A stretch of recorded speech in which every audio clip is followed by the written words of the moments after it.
ഇവാഞ്ചലിയും അനുദിന സുവിശേഷ വിചിന്തനം. ഈശോയിൽ എത്രയും സ്നേഹം നിറഞ്ഞവരെ, വിശുദ്ധ മർക്കോസ് എഴുതിയ സുവിശേഷം 8-ാം അധ്യായം 14 മുതൽ 21 വരെയുള്ള തിരുവചന ഭാഗമാണ് ഇന്നത്തെ നമ്മുടെ ധ്യാന വിഷയം. ഫരിസേയരുടെയും ഹെറോദേസിൻ്റെയും പുളിപ്പില്ലാത്ത അപ്പത്തെ നിങ്ങൾ സൂക്ഷിച്ചു കൊള്ളുവിൻ, ജാഗരൂകരായിരിക്കുവിൻ എന്ന ഒരു മുന്നറിയിപ്പ് തൻ്റെ ശിഷ്യന്മാർക്ക് യേശുനാഥൻ നൽകുകയാണ്. എന്നാൽ ഈ മുന്നറിയിപ്പിൻ്റെ അർത്ഥം ഫരിസേയരുടെയും ഹെറോദേസിൻ്റെയും കാപട്യത്തെക്കുറിച്ചാണെന്നും തെറ്റായ പഠനങ്ങളെക്കുറിച്ചാണെന്നും ശിഷ്യന്മാർക്ക് മനസ്സിലാകുന്നില്ല. അവർ ഇതിനെ മനസ്സിലാക്കുന്നത് തങ്ങളുടെ കയ്യിൽ അപ്പമില്ലാത്തതിനെക്കുറിച്ചാണ് ഗുരു സംസാരിക്കുന്നതെന്നാണ്. ഇവരുടെ ഈ ഹൃദയ വിചാരത്തെ, വിശ്വാസം ഇല്ലായ്മയെ, പറയുന്നത് മനസ്സിലാക്കാൻ സാധിക്കാത്ത അവസ്ഥയെ ക്രിസ്തുനാഥൻ ചോദ്യം ചെയ്യുന്നുണ്ട്. കണ്ണുണ്ടായിട്ടും നിങ്ങൾ കാണാത്തതെന്ത്? ചെവി ഉണ്ടായിട്ടും നിങ്ങൾ കേൾക്കാത്തതെന്ത്? 5 അപ്പം 5000 പേരെ ഊട്ടിയതും 4 അപ്പം കൊണ്ട് 7000 പേർ വിശപ്പകറ്റിയതും കണ്ണുകൊണ്ട് കണ്ടിട്ടും അനുഭവിച്ചിട്ടും വീണ്ടും അപ്പമില്ലായ്മയെക്കുറിച്ച് ആകുലപ്പെടുന്ന ശിഷ്യന്മാരുടെ മുൻപിൽ നിസ്സഹായനാകുന്ന ഒരു ക്രിസ്തു.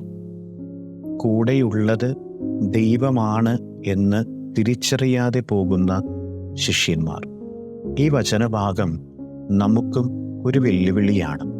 നമ്മുടെ വിശ്വാസ ജീവിതത്തിന് അനുദിനം കൂദാശകളിലൂടെ നമ്മുടെ അരികിലേക്ക് ദൈവം കടന്നു വരുന്നുണ്ട്. തിരിച്ചറിയുന്നുണ്ടോ നമ്മൾ? അപ്പമായിട്ട് നമ്മുടെ നാവിലൂടെ നമ്മുടെ ഹൃദയത്തിലേക്ക് ദൈവത്തെ നമ്മൾ സ്വീകരിക്കുന്നുണ്ട്. എന്നിട്ടും ജീവിതത്തിലെ കുറവുകളിലേക്ക് മാത്രം ശ്രദ്ധ പതിക്കുകയും എപ്പോഴും പരാതി പറയുകയും പരിഭവം പറയുകയും എനിക്കതില്ല, എനിക്കിതില്ല എന്ന ഒരു പരാതിപ്പെട്ടിയായിട്ട് ജീവിച്ചു പോകുന്നുണ്ടോ നമ്മൾ? അങ്ങനെ പോകുന്നുണ്ടെങ്കിൽ ഇന്നത്തെ സുവിശേഷം നമ്മോട് പറയുന്നത് നിന്റെ കൂടെയുള്ള, നിന്റെ കൂടെ വസിക്കുന്ന ദൈവത്തെ തിരിച്ചറിയുക എന്നതാണ്. ഈ ഭൂമിയിലേക്ക് ദൈവം കടന്നു വന്നപ്പോൾ അവിടത്തേക്ക് നൽകിയ പേര് ഇമ്മാനുവൽ എന്നാണ്. ദൈവം നമ്മോട് കൂടെ എന്നർത്ഥം.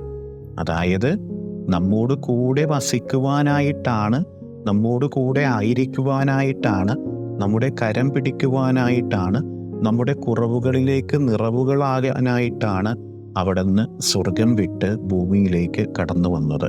കുരിശുമരണത്തിന് ശേഷം അവിടുന്ന് തിരിച്ചു പോയെങ്കിലും അപ്പത്തിലൂടെ, കൂദാശകളിലൂടെ ഇന്നും മനുഷ്യനോടൊപ്പം, നമ്മോടൊപ്പം അവിടുന്ന് വസിക്കുന്നുണ്ട്. ആ ഒരു വലിയ തിരിച്ചറിവിലേക്ക് നമ്മുടെ ഹൃദയങ്ങളെ നമുക്ക് ഉയർത്താനായിട്ട് സാധിക്കണം. നമ്മുടെ ജീവിതത്തിൽ ദൈവം ചൊരിയുന്ന അനുഗ്രഹങ്ങളെ മറന്നുകൊണ്ട് ജീവിതത്തിലെ കുറവുകളെ മാത്രം എപ്പോഴും നമ്മളിങ്ങനെ എടുത്ത് പൊക്കി പിടിക്കുകയാണെങ്കിൽ ദൈവത്തെ മറന്ന് ജീവിക്കുന്നതിന് തുല്യമായിട്ട് മാറുകയാണ് ആ സാഹചര്യം. അതുകൊണ്ട് ദൈവം നമ്മോട് കൂടെയുണ്ട്, നമ്മോട് കൂടെ ആയിരിക്കുന്നുണ്ട് എന്ന തിരിച്ചറിവോടുകൂടി നമ്മുടെ ജീവിതത്തിൻ്റെ നിസ്സാരതകളെ, കുറവുകളെ, ഇല്ലായ്മകളെ മാത്രം ഉയർത്തിപ്പിടിക്കാതെ നമ്മുടെ ജീവിതത്തിൽ ദൈവം ചൊരിഞ്ഞിട്ടുള്ള അനുഗ്രഹങ്ങൾക്കും കൃപകൾക്കും നന്ദി പറഞ്ഞുകൊണ്ടുള്ള ഒരു ജീവിതത്തെ മുന്നോട്ട് നയിക്കുവാനായിട്ട് നമുക്ക് സാധിക്കണം. ഇന്നത്തെ ഈ വചനഭാഗം നമ്മളെല്ലാവരെയും അതിനായിട്ട് സഹായിക്കട്ടെ എന്ന് നമുക്ക് പരസ്പരം പ്രാർത്ഥിക്കാം. ദൈവം നമ്മളെ എല്ലാവരെയും അനുഗ്രഹിക്കട്ടെ.